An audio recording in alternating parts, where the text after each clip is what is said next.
আসসালামু আলাইকুম। এ পর্বে আমরা আরব দেশে মসজিদ ও নামাজের জন্য ব্যবহৃত 5টি দরকারি আরবি বাক্য ও তাদের ব্যবহার এবং বাক্যের মধ্যে ব্যবহৃত শব্দগুলোর অর্থ শিখব। পর্ব 7। আপনি কোনো আরব দেশে গিয়েছেন। স্থানীয় কোনো ব্যক্তির কাছ থেকে নামাজের সময় কখন জানতে চান। আপনি বলবেন মাতা ওয়াক্তুস সলাহ।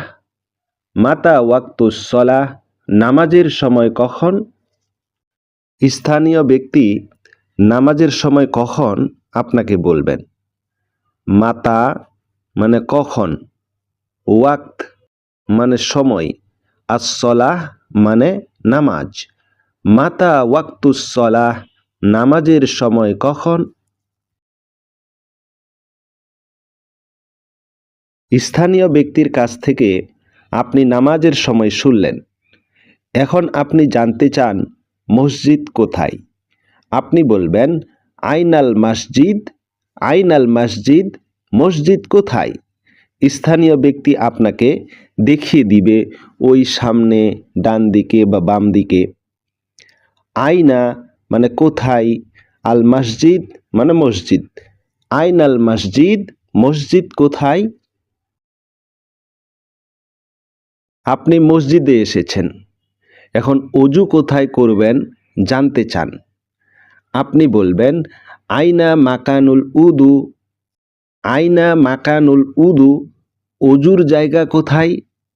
স্থানীয় কোনো ব্যক্তি আপনাকে মসজিদে অজুর জায়গা দেখিয়ে দিবেন। আইনা মানে কোথায়, মাকান মানে জায়গা বা স্থান, আল উদু মানে অজু। আইনা মাকানুল উদু, অজুর জায়গা কোথায়। আপনি আপনার আরব দেশের সফরে মসজিদ কিংবা যে কোনো জায়গায় কিবলা কোন দিকে কোনো স্থানীয় ব্যক্তির কাছ থেকে জানতে চান। আপনি বলবেন আইনাল কিবলা। আইনাল কিবলা, কিবলা কোন দিকে। স্থানীয় ব্যক্তি আপনাকে কিবলা দেখিয়ে দিবে। আইনা মানে কোথায়, আল কিবলা মানে কিবলা। আইনাল কিবলা, কিবলা কোন দিকে।